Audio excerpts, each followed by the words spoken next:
Welcome to another episode of our live stream, My Journey to the Trinity. My name is Hussein.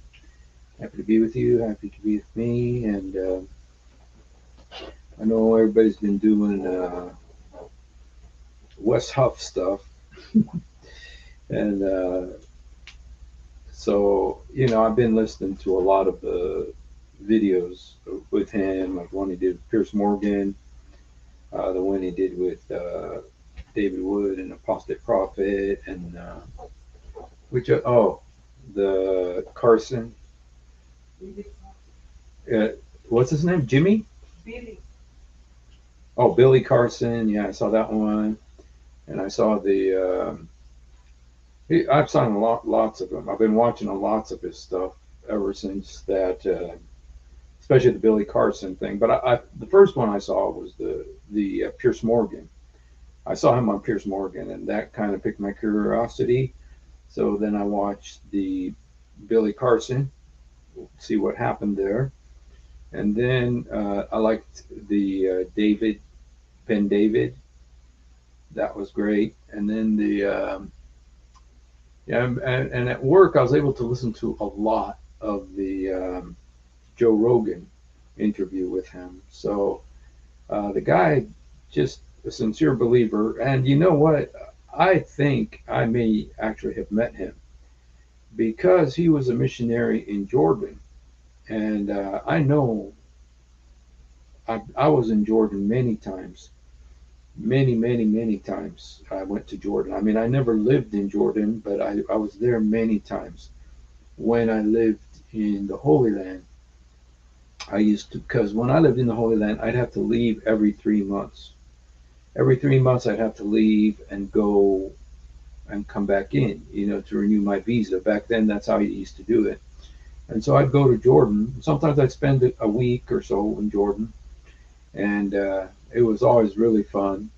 And I get to meet some of the American missionaries who are there.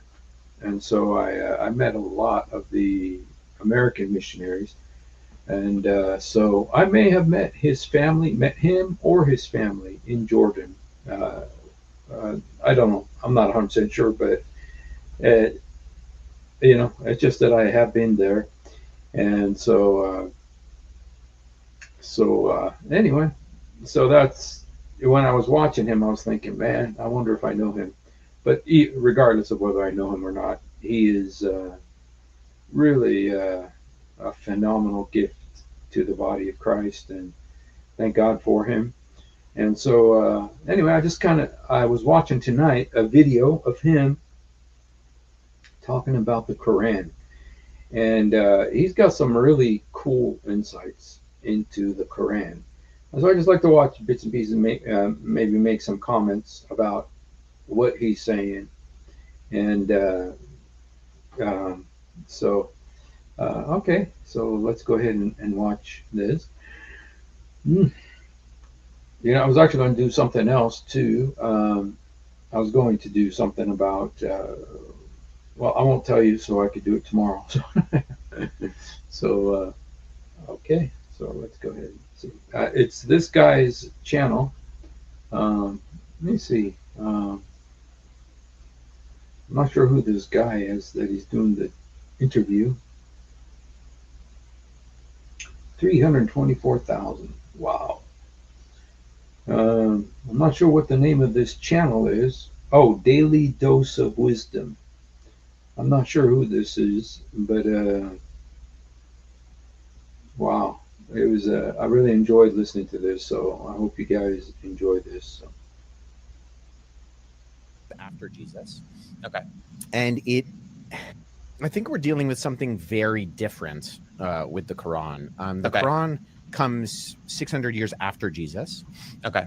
And it comes in a time frame where, so the Bible is 66 books written over a period of 1,600 years on 3 different continents by close to 40 different authors in 3 different languages. The Quran is one book. It comes in one language, Hijazi script Arabic. It comes from one location, the Arabian Peninsula. And it appears, at least if we're taking the traditional narrative. You mispronounced. You know what? I'm never going to be able to correct Wes Huff on facts or on theology or on textual criticism or I mean, archaeology type stuff and or biblical or theology. I'll never be able to correct him on that. But I actually am able to correct him on one thing he just said wrong. He said Hajiza Arabic. It's Hijazi Arabic. So anyway, so yes, you guys, I corrected Wes Huff. So that's probably the only time I'll ever do that. But um, to have one author. If we're talking about, if we want to give kind of credence to the traditional Islamic narrative with Muhammad, I think part of the problem, though, is that the Quran has very little awareness of what's actually going on in the Old and the New Testament. wow, what an observation! The Quran has very little uh, knowledge of what's going on in the Old or New Testament. And I just wanted to show you that, like just a couple of the stories. Um, how many times is the story of the Exodus in the Quran? Okay. Um, okay. Shoot. I don't have. Yeah, no, I'm not finding it here, but you know, it's that the story of the splitting of the Red Sea in the Quran is repeated, I believe, um, around 27 times. And it's very little. It's not like you were getting this huge amount of knowledge in, um, from these different, um, um, tellings of it. Sometimes they're even contradictory. For instance, like the story of Moses crossing the Red Sea and Pharaoh chasing him. In one case, it'll say um, like in one case it'll say Pharaoh drowned. In another case, it'll say Pharaoh didn't drown. He was saved. And then so in typical Quranic form, Muhammad, you'll find one time it'll say there were 4 people, 9 people on the ark, or 8 people on the ark, and then you say one of Noah's sons drowned, and so you have the same story told over and over and over and over and over and over. The biggest story is the Exodus. The Exodus is told so many times in the Quran and repeated in so many times, and so so you're not going to get any new knowledge. The Quran says that it is a perfectly detailed book. Well, it's not. It's not perfectly detailed, and you're not going to get any new knowledge. And quite often there's actual errors, in the tellings. But but you do have the same story repeated over and over and over and over and over and over and over again. And when you consider that most of the Quran, I mean, the Quran is almost the size of the 4 Gospels. If you put the 4 Gospels together, that's about how long the Quran is. And so it's a very small book, and yet there's very little information in it, especially about the biblical text. And so I was really interested when I heard him say that. So, I mean, I see no indication that the author of the Quran had read any of the Old or the New Testament. he hadn't read any. And when you consider how many sources Muhammad did use, and he didn't use the sources, stuff he heard. They never called him the reader. The Quran even says that. It says that people used to call him the ear. He would hear stuff and then the next day put it in the Quran. He was called the ear. Even Allah says that in the Quran. He says that people call you the ear, because you just hear stuff and then you put it in the Quran. Okay, so he didn't read the Bible. I mean, he was supposedly illiterate, so when you just hear stuff, then things are a little bit, you know, very susceptible to errors. And anyway, he does such a good job of telling this. I won't steal his thunder here. So I mean, the Muhammad is said traditionally in the Islamic narrative to have been illiterate, and even if he was literate, it's not entirely clear whether the older New Testaments would have been translated into Arabic in a way that he would have been able to get the information from anyways in his time. okay, now this is a very legitimate criticism here of um, a legitimate criticism um, of the church, uh, in that there was no Arabic Bible. There was no Bible in the Arabic language. Um, let me see. When was the first Arabic language Bible? Okay. Now there was Coptic. Okay. It says the earliest surviving Arabic Bible texts date from the 9th century. So that would have been like 300 years. Um, 300 years um, after Muhammad. So it's very likely that um, there was no Arabic Bible in the time of Muhammad. There may be Aramaic, Hebrew, Greek, different languages. Coptic for sure. Syrian, Assyrian, not Arabic, which is Syrian. Um, so there were many languages, but Arabic, the Bible was not yet translated into Arabic, which is sad, because who knows if that would have prevented, if there was an Arabic Bible in the time of Muhammad, maybe it could have prevented the coming of Muhammad and the Quran and Islam.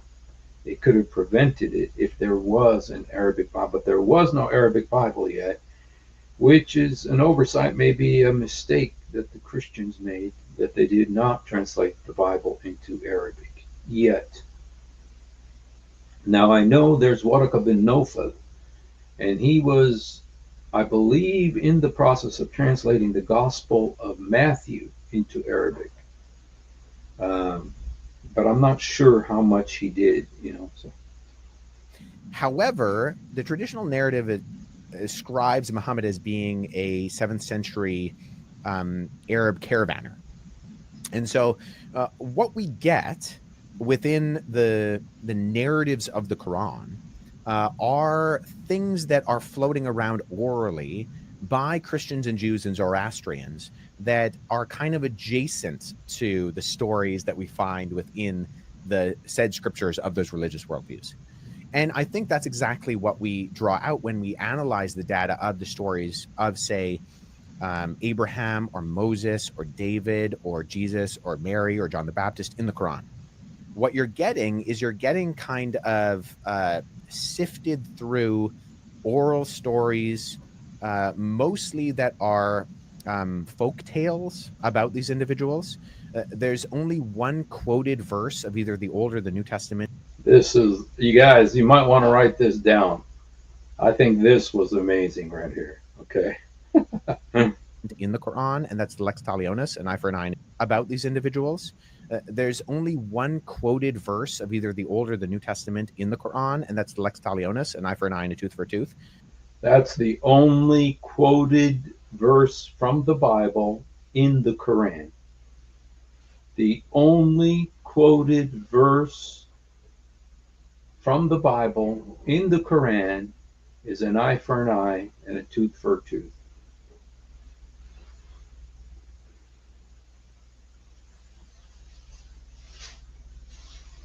Now, there's some verses I think that would be close to biblical. Like, I know there's a psalm, um, oh, about Allah saying that He's coming back on the clouds of heaven, and then the dead are going to be raised. It's like the return of Christ in Daniel chapter 7, or um, when Jesus talks about coming back with the angels and stuff. But I mean, an actual quote. He's saying there's only one quoted verse from the Bible in the Quran. It's an eye for an eye. Okay. Now compare that to the close to 900 either direct quotations or allusions of the Old Testament in the New Testament. It's not even close.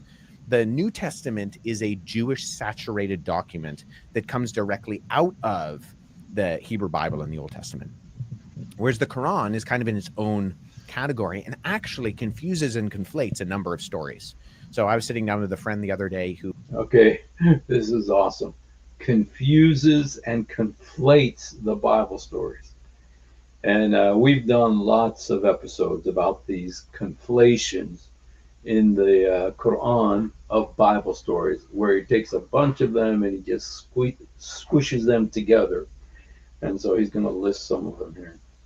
and he was showing me some he does a lot of Muslim evangelism and apologetics, and there are a number of stories in the Quran where they take, say, stories from Exodus, Judges, and First and Second Kings and squish it all together, in that the details seem to be mixed up.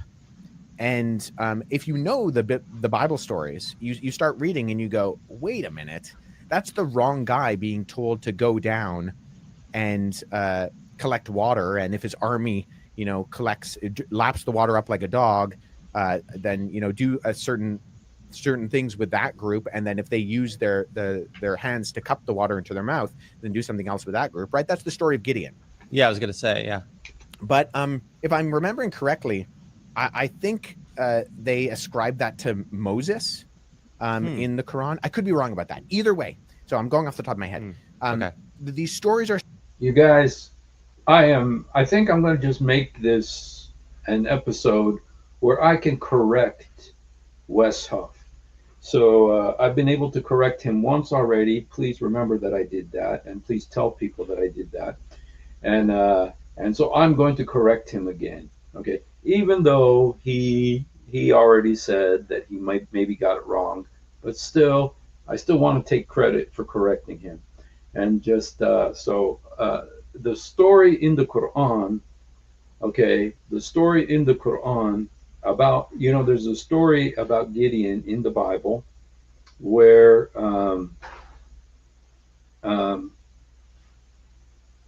the story in the Bible, in the book of Judges, where God chooses Gideon, tells him to go fight the Ammonites or Moabites, I'm not sure which one, and he tells Gideon to take a bunch of men with him, and 10,000 men come.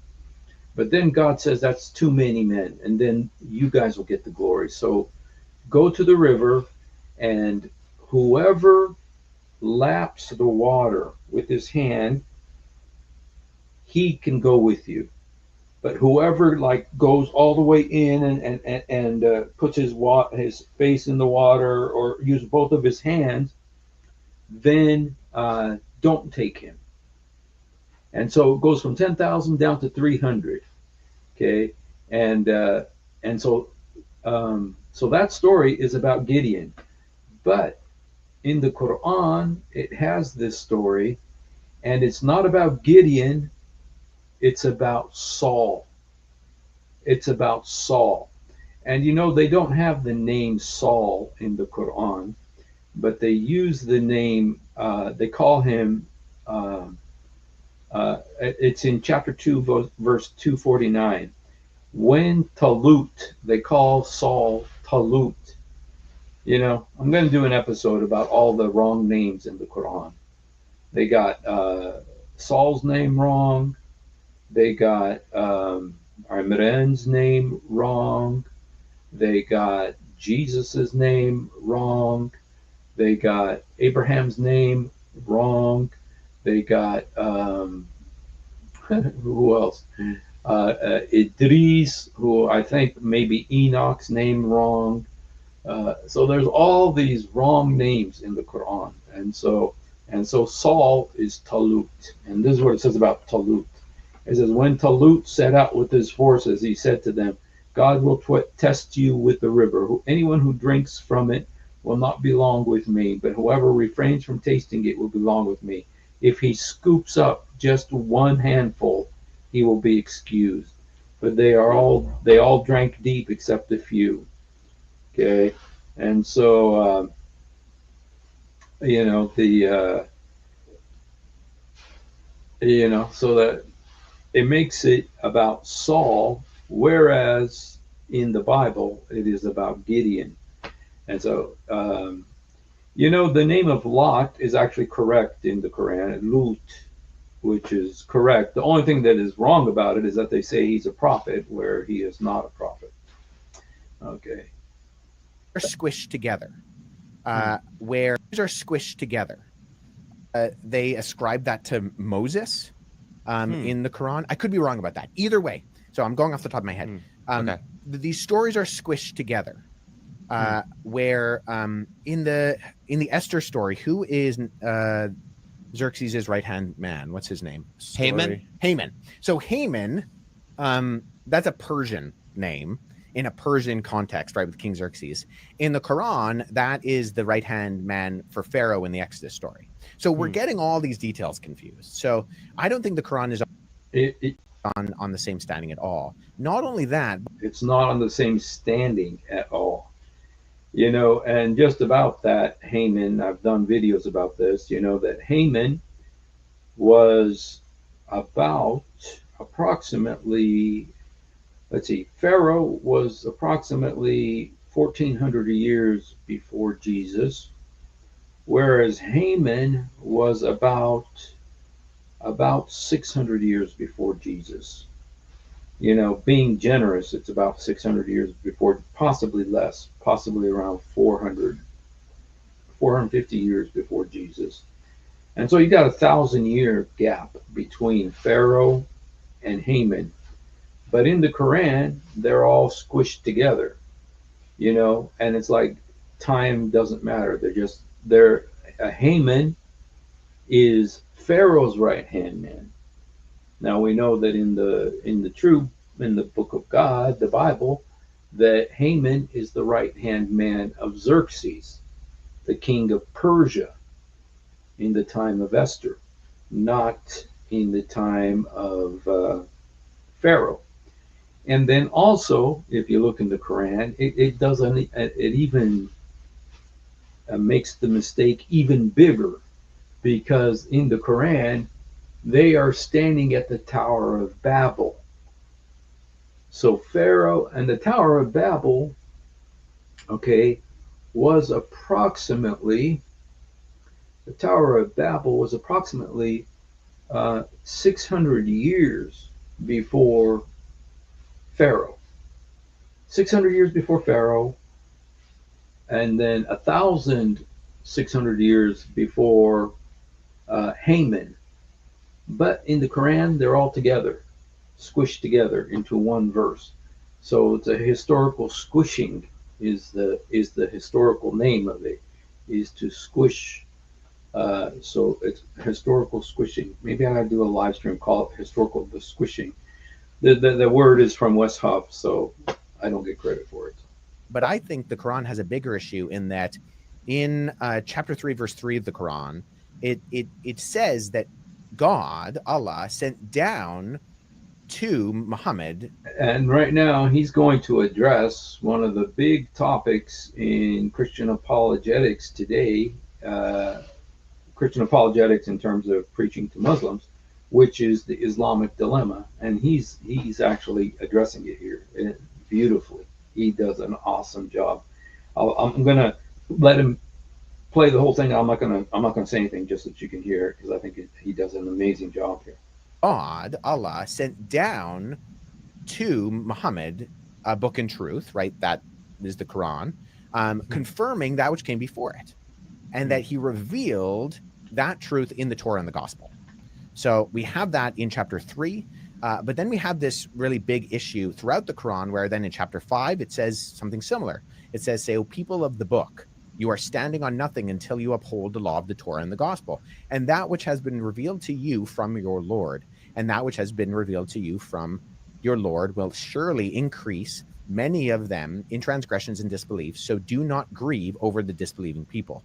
And we have this continual refrain within the Quran that God sent down the Torah to Moses, sent down the gospel to Jesus, and sent down the Quran to Moses. And then it kind of comes to its culmination. And this is the verse that I bring up to my Muslim friends when I'm talking with them. Because in chapter 5, verse 46 and 47, we have once again this chain of custody. We sent, following the footsteps, Jesus, the son of Mary, confirming that which came down before him in the Torah. Right? The Torah was given to Moses. And we gave him the gospel. Right? So then the gospel confirms the Torah, in which was guidance and light, confirming that which preceded it in the Torah as guidance and instruction for the righteous. Okay, so now we have, these links, right? Keep in mind, if you picture a visual chain with links, okay, you have the Torah, you have the gospel, and then you have the Quran. And then verse 47 of chapter 5 of the Quran says, and let people of the gospel, right, that's you and me, Christians, judge by what Allah has revealed therein. Well, what has Allah been revealed to the Christians? Well, that's the gospel. It's already stated in the previous verse. But it says, whoever does not judge by what Allah has revealed, then it is those who are the defiantly disobedient. Control and domination. That's the goal of all power systems. Now, this is a problem, right? Because if the Muslim wants to assert that, say, the gospel, because it's been corrupted, is not the gospel that is being referred here, then either this verse has no context and has no application to me as a Christian today, or Allah was not able to preserve that, document, which, I mean, we know exactly what the Gospels looked like in Muhammad's day in the 7th century. Or he allowed it to be corrupted for some reason or other. But even if all those things are true, how then do I not be the defiantly disobedient? Because I'm told to judge by what has been revealed to me in the gospel. And if I do that, and I see that the Quran is telling me as a person of the gospel, a Christian, to judge by the gospel, if I judge the Quran by the gospel, I find the Quran has no earthly idea what is in the gospel and actually contradicts the gospel multiple times. Chapter 5, verse 157 denies the crucifixion outright. And so here's another chance for me to correct Wes Huff. Now, you guys, I'm not going to be able to do this very often. He is so centuries ahead of me in terms of his knowledge and everything like that. So I am not capable of correcting Wes Huff. Okay, I'm not on his plane in terms of knowledge by any means. He's doing his doctorate and stuff. But I am having opportunities on this video to correct him. And so I'm going to correct him again. This is the third time, by the way, you guys, that I've corrected Wes Huff. So please remember, you guys, that I actually have been correcting Wes Huff. He said 5:157. It's actually 4:157. So I would say if the Quran is true and I try to obey it, then the Quran is false. That's what I wanted to show. Okay. I want to write that down. Okay. I love this. If the Quran is true and I try to obey it, then the Quran is false. That's the Islamic dilemma in one sentence. That's right there. If the Quran is true and I try to obey it, then the Quran is false. When I heard that, I said, dang, that is put so succinctly. That is the Islamic dilemma in how many words? 1, 2, 3, 4, 5, 6, 7, 8, 9, 10, 11, 12, 13, 14, 15, 16. There's the Islamic dilemma in 16 words. If the Quran is true and I try to obey it, then the Quran is false. Wow. That you guys, I mean, that is so perfect. That just says it so perfectly. Let me just say it again. If the Quran is true and I try to obey it, then the Quran is false. Perfect. Perfect. Dang. Amazing. So anyway, that right there, when I heard that, I said, dude, I got to do a live stream about this guy. That was the main reason I'm doing this live stream, is because of that line right there. Because that, there's so many people talking about the Islamic dilemma right now, and he just crunched it into 16 words right there and just said it so perfect. Because the statements that the Quran makes to me as a Christian here in chapter 5, verse 46 and 47, merits that in order for me to not be the defiantly disobedient, I have to judge the gospel by the gospel. And if I judge by the gospel, I find that the Quran doesn't understand the gospel.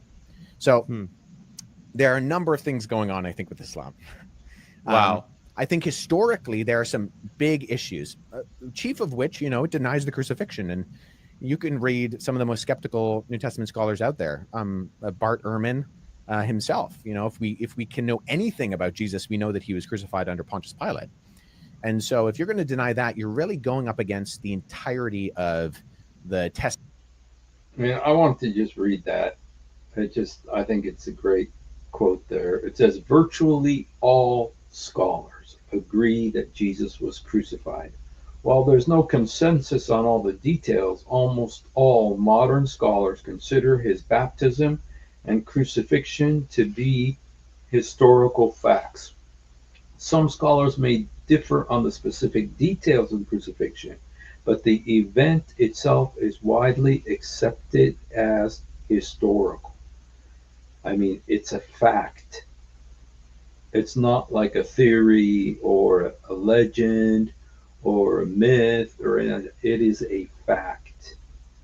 Okay, and so you're really going up against the entirety of the testimony of what we do know about Jesus, even by the most skeptical standards.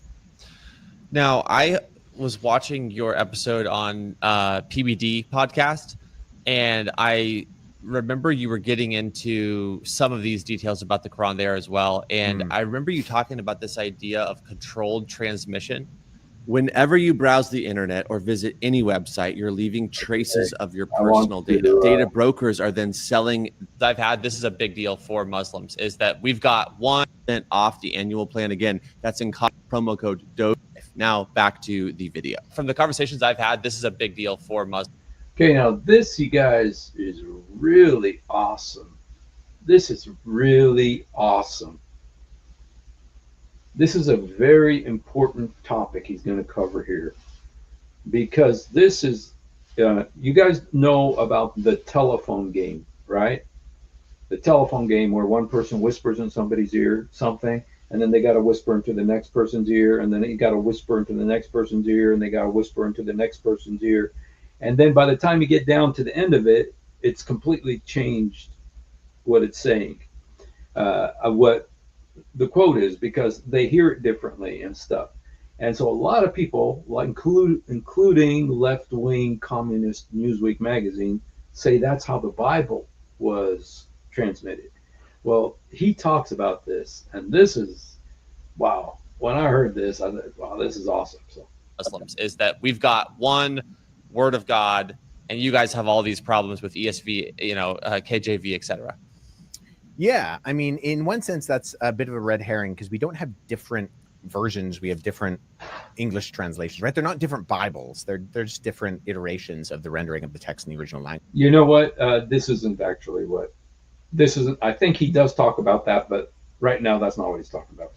Which in one way, the Muslim doesn't have the issue of, because even though there are, say, English translations of the Quran, my Muslim friends will tell me, even though I've read the Quran cover to cover a few times now, that I have never read the Quran, because the Quran only exists in Arabic. So if we're talking about the historical reality. Wes, sorry to interrupt you, but can I ask this question on that point before I forget it? Is Sure. it true that 80% of Muslims globally can't read Arabic and therefore can't read the real Quran? Yeah, so that's an interesting question. I don't know the statistics now. I mean, I was investing.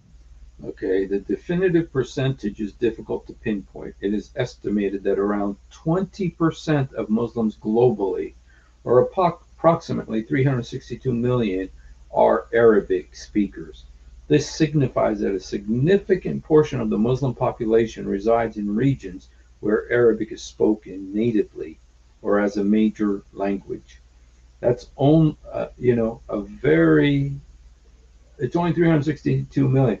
And Muslims are always bragging about how many, the fastest growing religion, they got 1.8 billion or whatever, uh, you know. And if that's the case, then the unbelievable vast majority of Muslims cannot read the Quran, okay, because they don't know Arabic. And then you guys go find out how many Arabs can read the Quran. Because so much of the Arabic uh, speakers and readers don't read and write Arabic. My dad didn't read and write Arabic. He never went to school.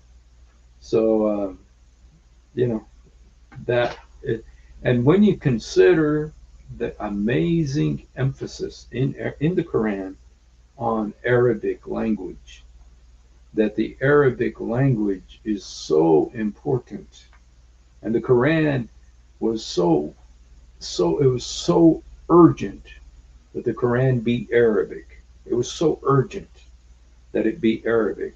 And then it was so urgent that according to the Hadith, Allah sent it down in 7 different kinds of Arabic. The 7 ahruf, the 7 modes of Quran of Arabic.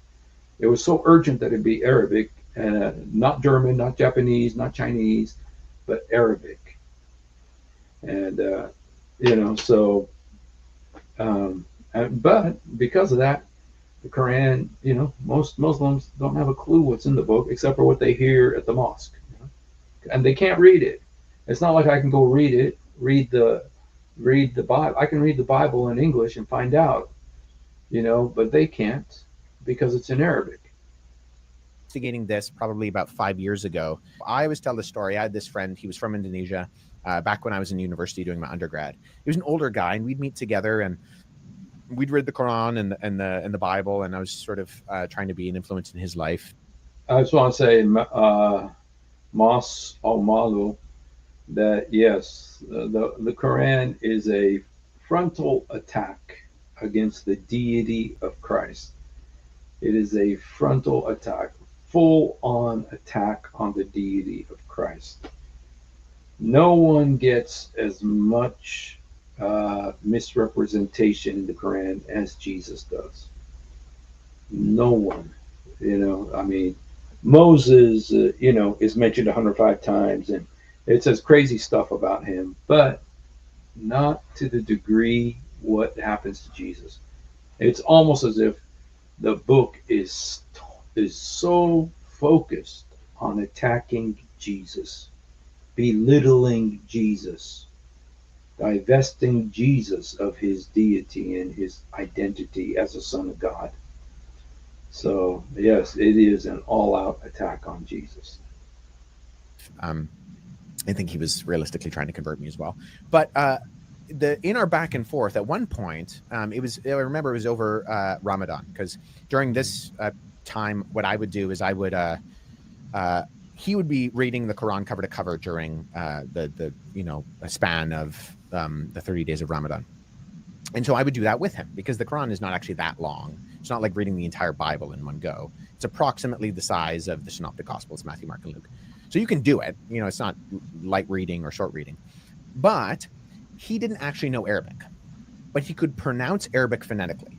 And he had almost memorized the entire Quran phonetically. And he said to me, Wes, I love Islam. I love the daily prayers. I love fasting during Ramadan. I love reciting the Quran. And one day I would like to get a translation in my own language so I know what it says. And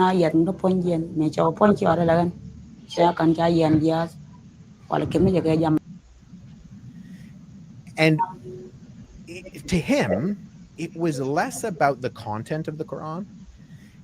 And If I'd like to get a translation in my own language so I know what it says. And so he could recite it, he could say it, he could read it, but he didn't know what it means. Now, I've got videos. I got videos of Muslims who recite the Quran in perfect diction. I mean, they got the diction perfect.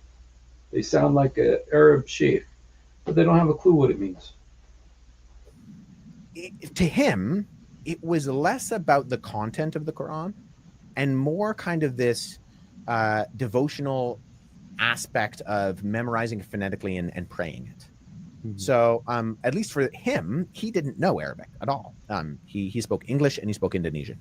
And so I think that's, I don't want to hypothesize about how true that is for how many Muslims, but I think if you were actually to go around the world and ask, it might be true for a shocking amount of people who adhere to the Islamic faith.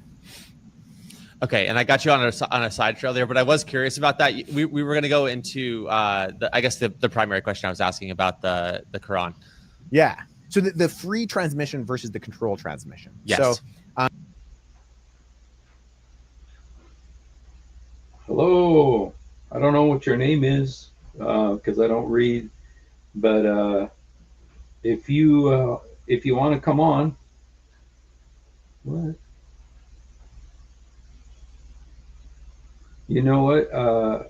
I actually know somebody who was tied to a tree by Muslims when he became a Christian, because that's what Muhammad taught people to do, is to torture people who leave Islam.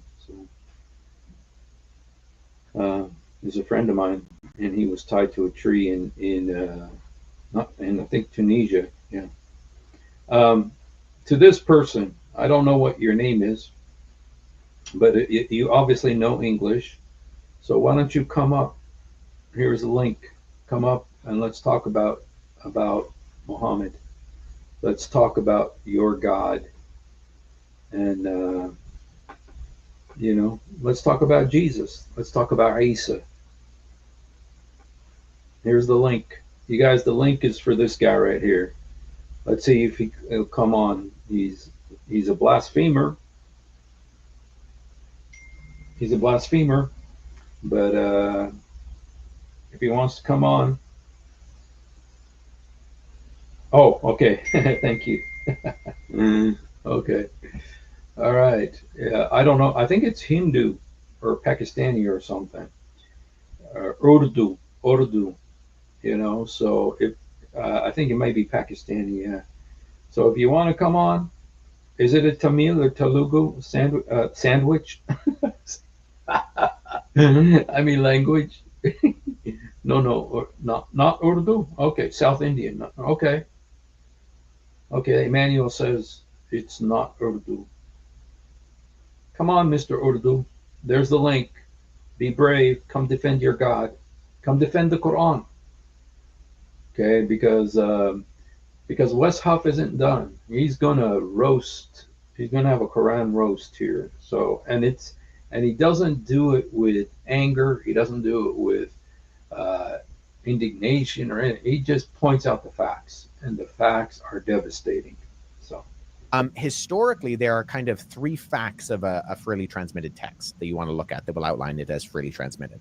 And so the first is that the more manuscripts one has, the more variants one will have, right? Okay, you guys, this, you maybe haven't heard this before. I haven't heard it very much, but this is so important. This is so important. I've heard it from several different people, and it's very clear, it's very simple, but you really have to pay attention to get it. Maybe even write notes about the freely transmitted. This is very important. So please pay attention to what he's saying, because it is very powerful. So I'm going to go back a little bit so you can hear this part. A freely transmitted text that you want to look at that will outline it as freely transmitted. Go into the primary question I was asking about the Quran. Yeah. So the free transmission versus the controlled transmission. Yes. So free transmission versus controlled transmission. historically, there are kind of three facts of a freely transmitted text that you want Okay, there's three facts about freely transmitted text. to look at that will outline it as freely transmitted. And so the first is that And you guys, the Bible is freely transmitted. It wasn't forcefully transmitted. It was freely transmitted. the more manuscripts one has, the more variants one will have. Right? Okay, write that down if you're writing this down. The more manuscripts you have, the more variants you'll have.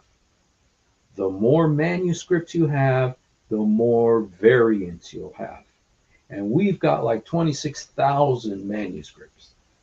Okay, so. Right? The more copies, particularly handwritten, the more variants and differences between the manuscripts you're going to find. The second is if you only have one witness, you will have no textual variants, but you will likewise have little basis upon which to believe you have the original text. Okay, if you have one witness, you have no. Let me just play that again. He says stuff, man, so fast. Okay. Is particularly handwritten, the more variants and differences between the manuscripts you're going to find.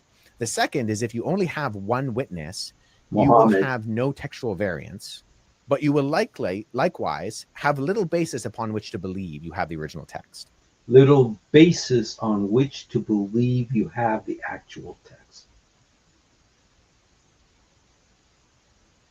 Little basis to believe you have the actual text. Wow, dude. I mean, it's so simple, and you just see, but it's so powerful. And that, you see, that's about Islam. You have little basis to believe. What was that thing that came to him in the cave? I'm dependent on his word for it,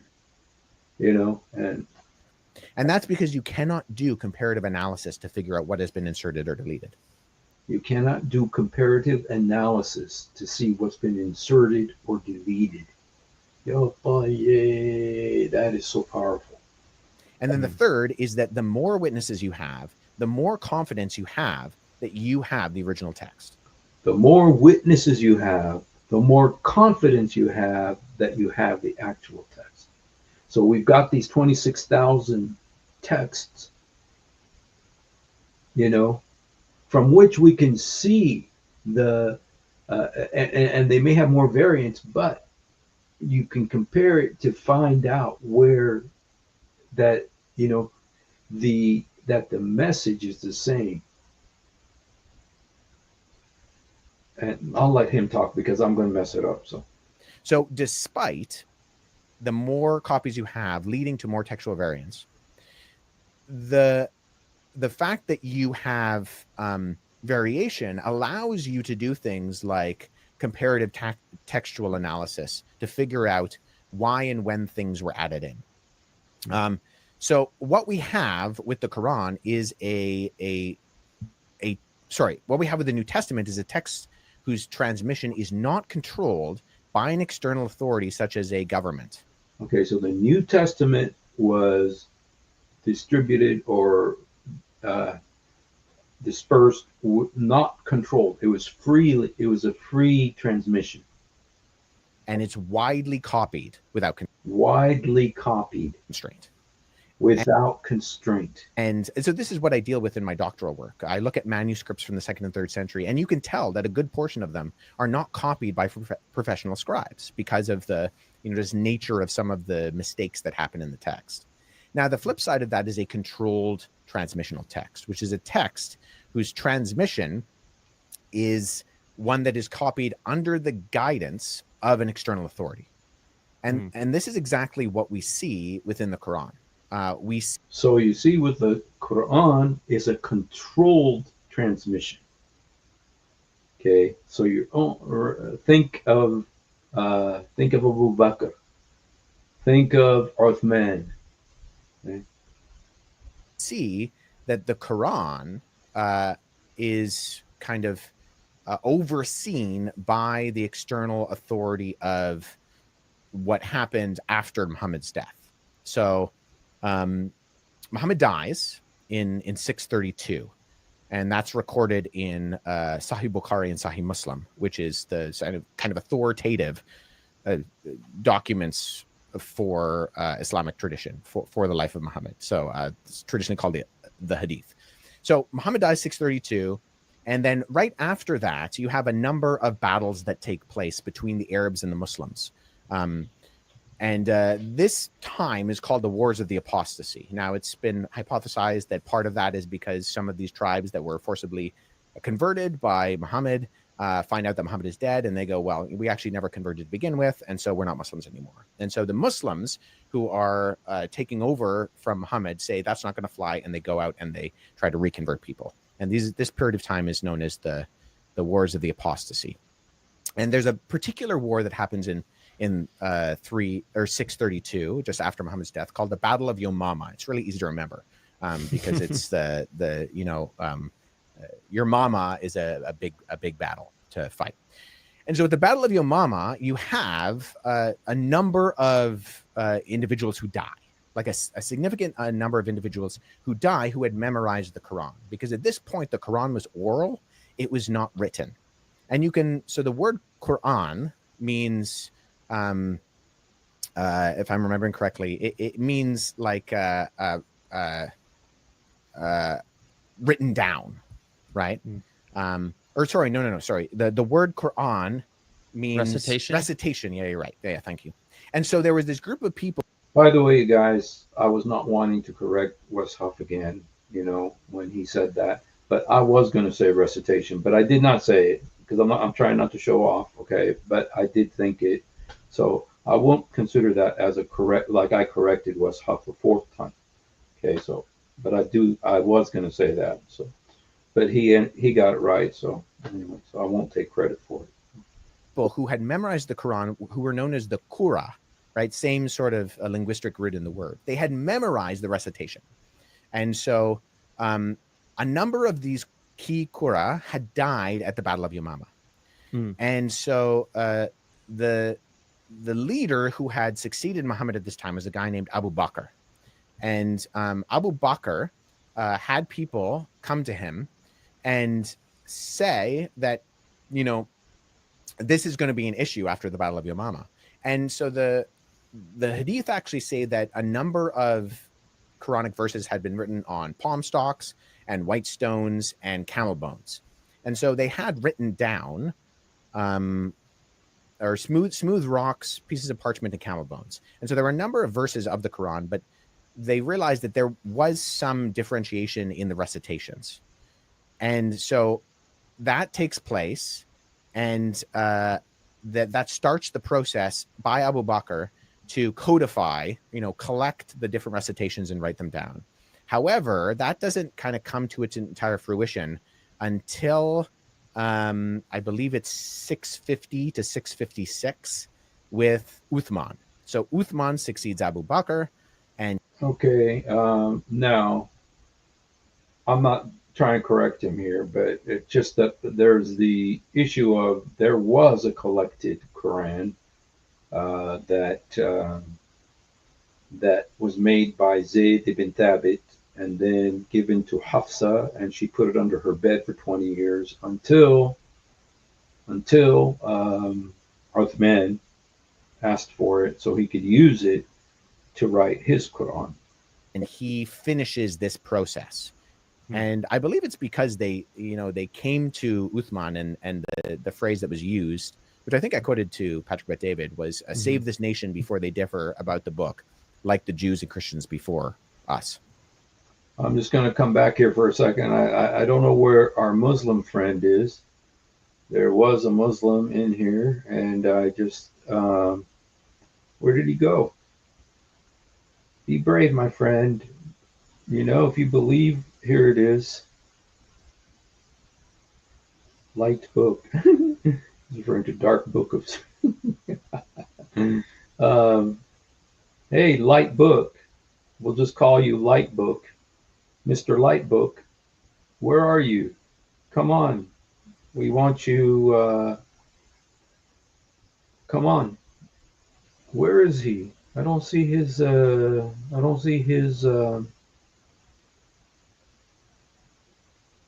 I don't see his. Oh, there he is. Light book. Come on.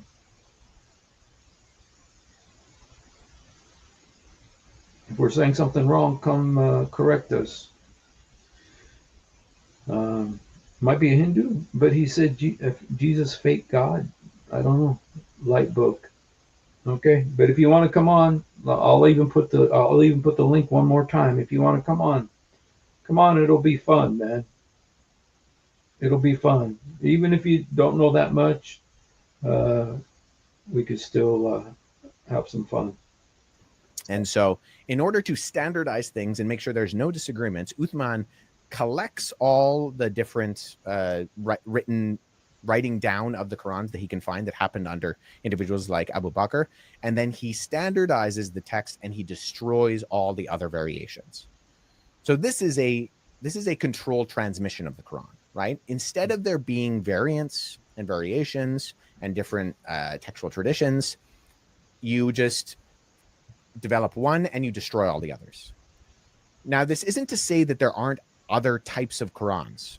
There actually are other types of Qurans. There's the Hafs and the Warsh Quran traditions. So the Hafs, I believe, is 97% of Muslims who are reading the Quran around the world are reading a Hafs printing. And about 3% of Muslims around the world, I think mainly in North Africa, are reading a Warsh printing of the Quran. And the printing of the Quran, if you say go on Amazon and purchase a Quran, it's a Egyptian printing from 1924. And it's not a scholarly one. It was just like kind of the standardized one. So you have kind of two layers of standardization in the controlled transmission of the text. You have the original one that happened back in the 7th century under Uthman, the Uthmanic revision or ascension. And then you have the 1924 Egyptian printing that took place, which is if you buy a Quran on online, that's what you're going to get. I'll leave a link. Okay, so anyway, they're he says a lot of really great things. So yeah, I just really appreciate it. But my very favorite, you guys, my very favorite thing that he said. Let me put it up again here. Okay. If the Quran is true and I try to obey it, then the Quran is false. If the Quran is true and I try to obey it, then the Quran is false. So that was a great quote, man. So yeah. Well, too bad our friend didn't come up. If there's any other Muslims who would like to come up, you're welcome to come up. I'll put the link one more time. If there's any other Muslims who would like to come up, you're welcome to come up and defend your prophet, defend your book. No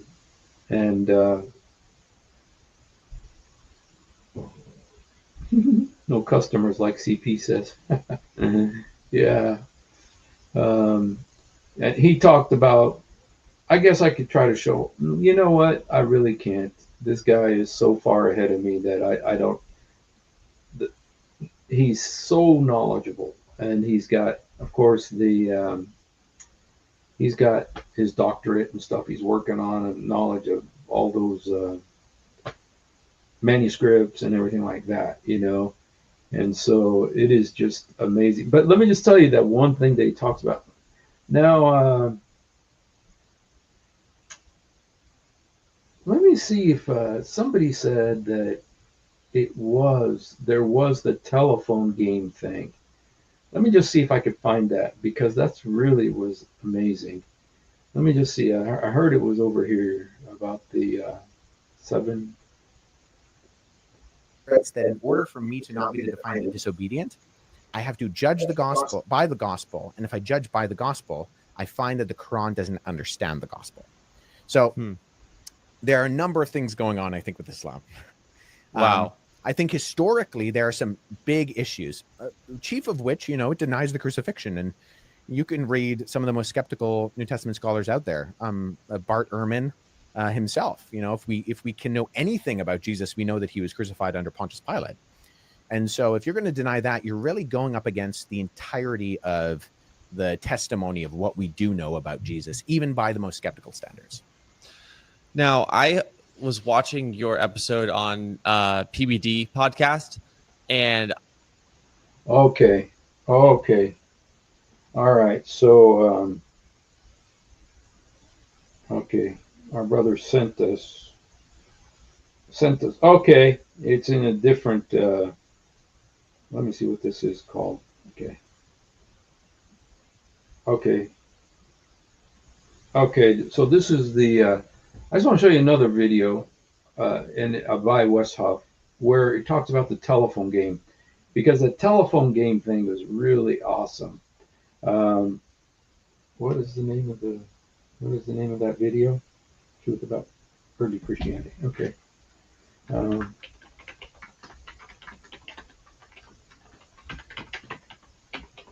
okay. Okay. Yeah, this is the one. And the viral 30-second pink salt. Okay, let me just show you this. Just because I wanted to talk a little bit about the telephone game thing, because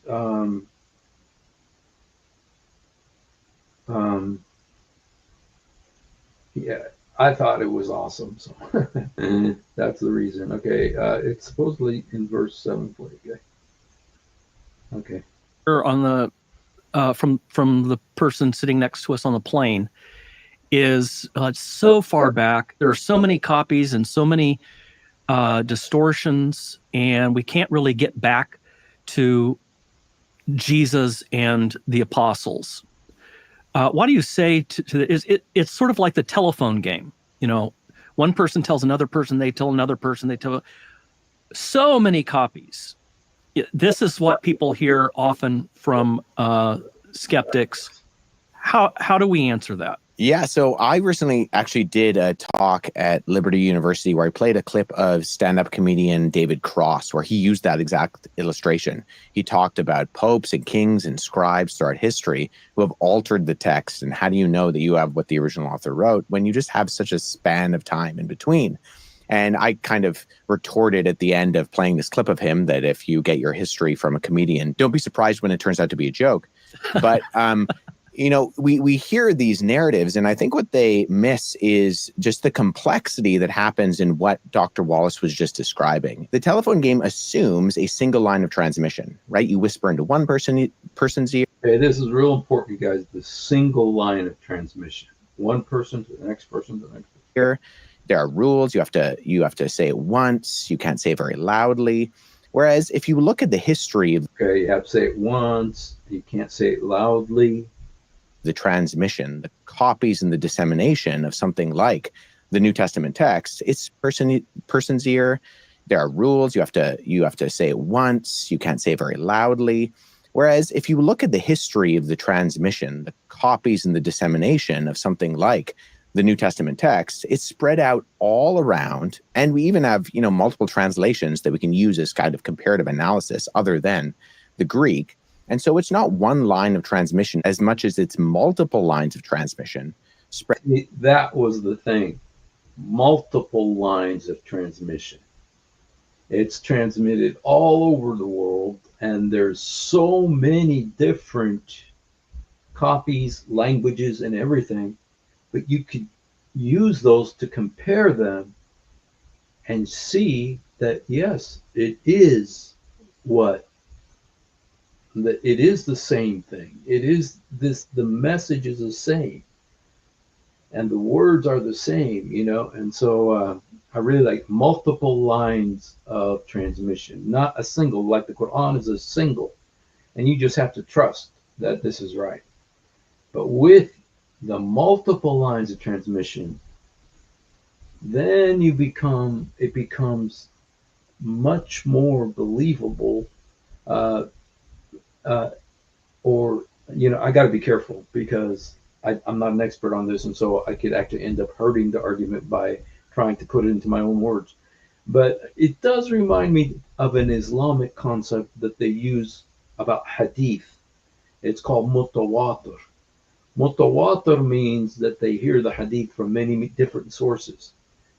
And that makes it stronger because you're hearing it from over here, and you're hearing it from over here, and hearing from over there, and hearing from over there. That makes it stronger.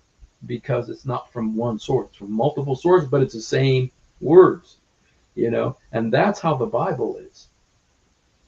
So spread over a long period of time with scribes in different locations writing to different audiences, who the audiences themselves are at different locations. So there are ways to vet this process via what Dr. Wallace just described in the methodologies of textual criticism that really cut out the telephone game assumption. And really, when you talk to people who use the telephone game analogy, often what they have in mind is not necessarily transmission in a text being disseminated throughout the ancient world, but translation. They kind of assume that the Greek is being translated into Latin, and then the Greek copies are destroyed, and then the Latin is being translated into German, and then the Latin copies are destroyed, and the German's translated into Old French, into Old English, and eventually we get our modern English translation. And so you have this long span of time of translations of translations of translations. And sometimes when people accuse me of having a translation of a translation of a translation, I pull, my Nesilan text out of my backpack and say, well, I've translated this multiple times over and over and over, but I don't think that's what you mean, right? So anyway, but that was kind of what I wanted to say about that multiple lines of transmission. And so, yes. So, yeah, duct tape. Yeah, whoever said duct tape. It's my wife. So. Yes. So, yeah, he was on PBD, and it was a really good interview. So, Patrick is really smart. All right, Mutta water. Yeah, Mutta water. Yes.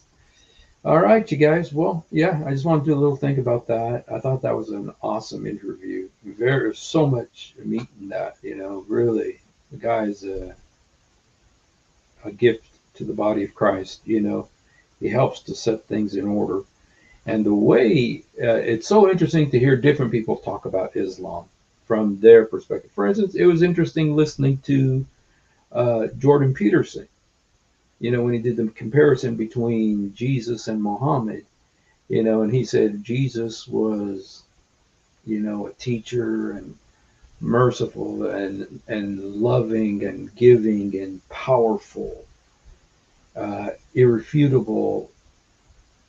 But Muhammad was a warlord.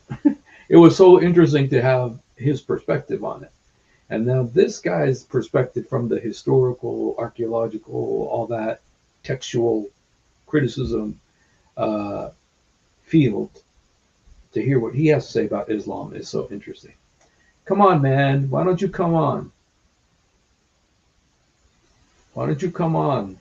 Don't be afraid. If you believe in what you're saying, here's the link. Be brave. You don't have to be afraid. We just want to have a discussion. Come up live.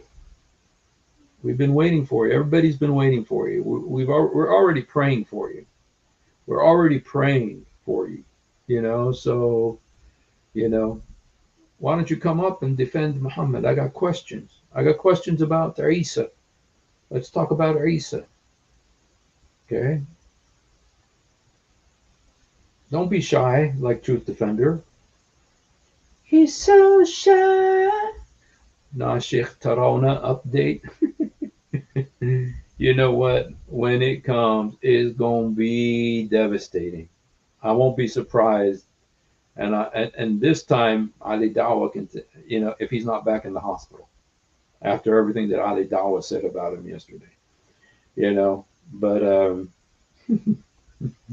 I'm just by the way, I'm just keeping an eye on Behind the Veils to see if they do anything else,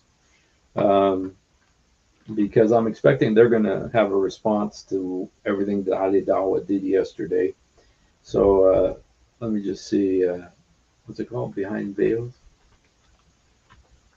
Behind the Veil. Behind Veils.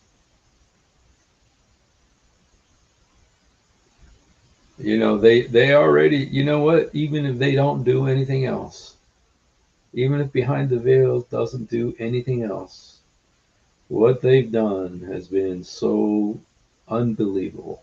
It's been so amazing, exposing the truth.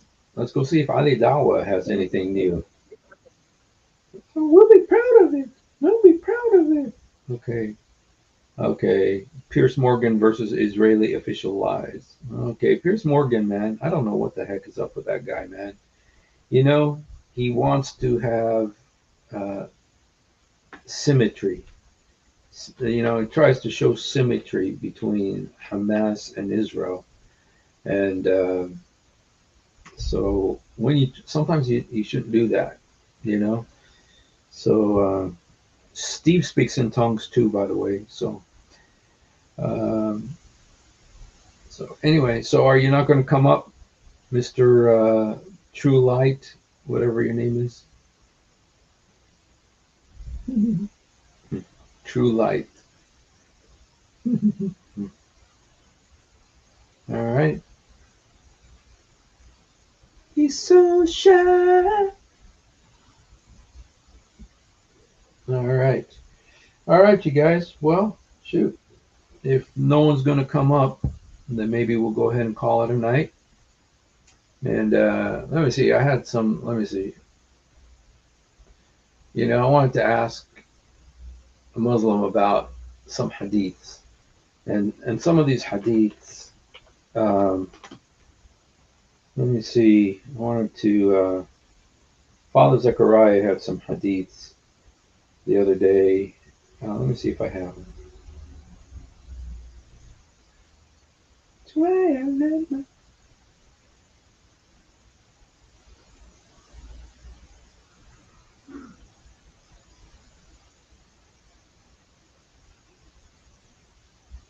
Okay. Christian Prince was talking about this.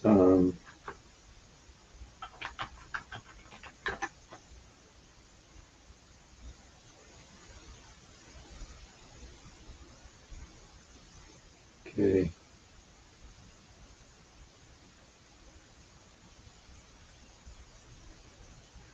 Okay.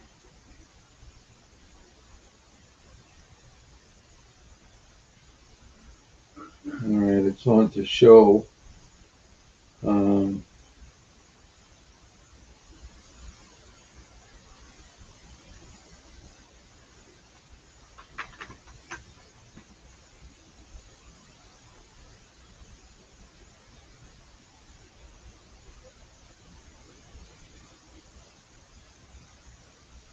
okay. There's a hadith that talks about the jinn, what they do. Um, and the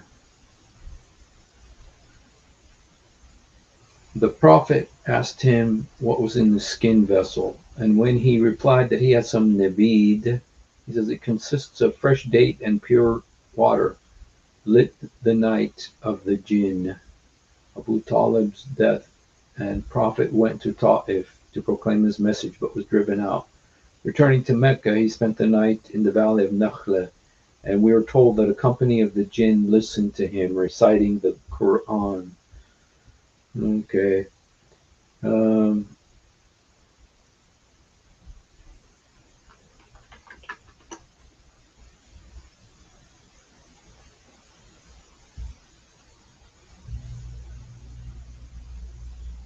okay.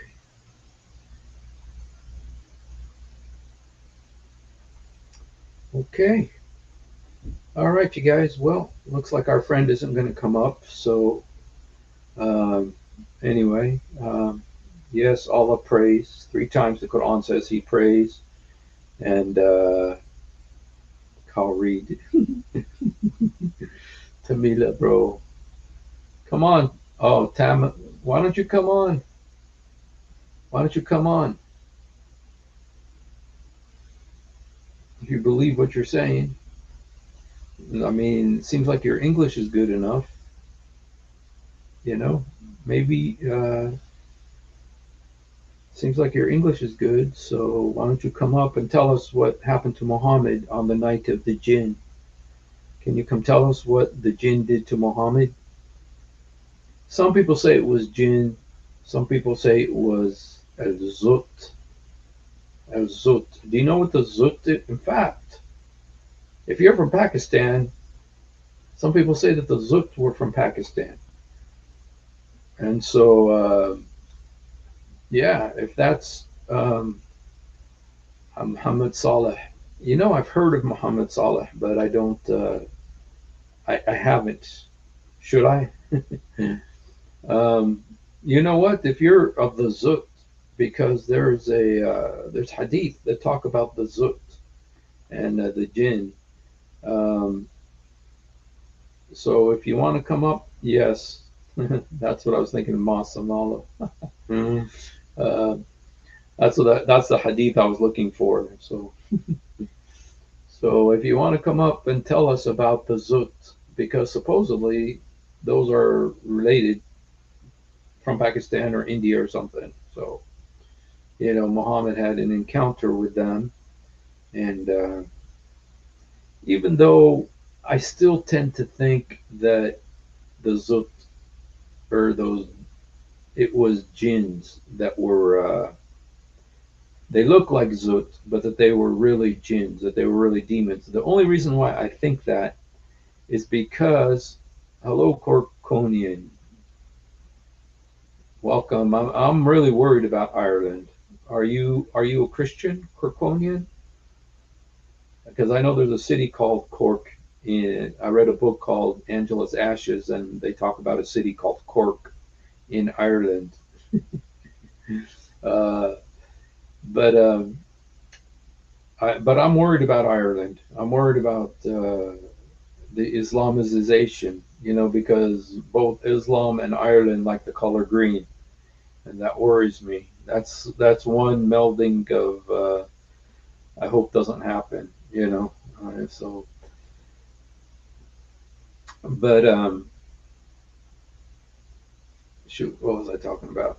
I tend to think that it was demons that were riding on Muhammad that night. The reason I say that is because Muhammad knew what he was supposed to do to protect his guest. His guest was Abdullah bin Mas'ud. Abdullah bin Mas'ud went with him that night, and Muhammad drew like a circle around him. And he told him, stay inside the circle or else you will perish. Muhammad knew how to deal with these creatures. He had dealt with them before, apparently. And he knew that Abdullah bin Mas'ud was safe inside the circle. Now, I don't think if they were just regular humans that circle would have prevented them from attacking Abdullah bin Mas'ud. If they were as voracious, as they were with Muhammad, they wanted another man, and so that's why I don't think it was just men. I think it was demons, and Muhammad knew about them, knew how to control them. So I don't know what this guy is saying here. I hope it's not blasphemous. 2 days ago.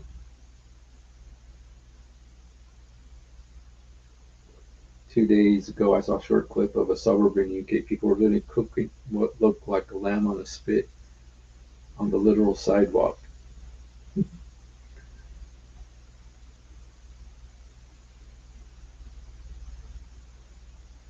Oh, is that what he said?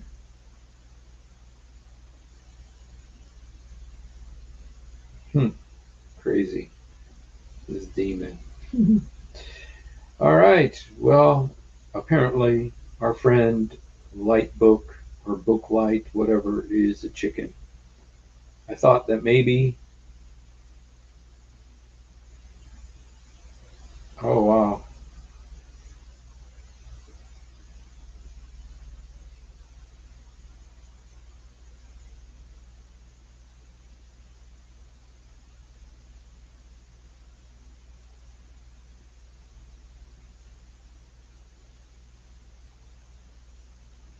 Reminds me of when I lived in Gaza. You know what they used to do? They'd make this thing called mendi, which is they dig a hole in the ground and then they put wood and they make coals, you know, and embers, and they would put a sheep in it and then they would cook it. And so, yeah, well, probably see a lot of that in Sharia Town, Texas, so. All right, you guys. Well, I think I'm going to go ahead and call it a night then. Thank you for hanging out. If you haven't done it, please do it now. Jesus, help me. Jesus, forgive me. Jesus, come into my heart. Jesus, help me. Jesus, forgive me. Jesus, come into my heart. يسوع ساعدني. يسوع سامحني. يسوع ادخل قلبي. We love you, but much more importantly, he loves you. So thank you for spending a few moments with us tonight. Let's see this. Yes. Then they came and started riding on the messenger of Allah, and he began reciting to them. I was terrified of them. I returned wearied and exhausted in pain. So,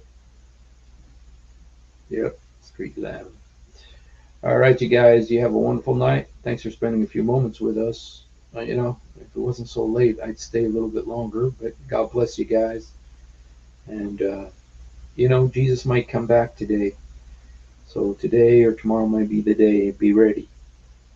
I tell you, with the stuff that's happening with Ezekiel 38, you know, the interesting thing about Ezekiel 38 is you can say the main countries in Ezekiel 38 and 39 are Israel, Iran, Russia, the United States, Saudi Arabia, Yemen. Those are the main countries involved. And then there's also Libya and Turkey. And, you know, Trump is talking about sending the Gazans to Libya. And so all of the pieces of this chessboard are on the chessboard, you guys. Yeah, and they are the main countries in the world right now in terms of their significance to what's going on. And so I think it's very prophetic that these countries are so much in the news. So, all right, you guys have a blessed night, and thanks for being with us.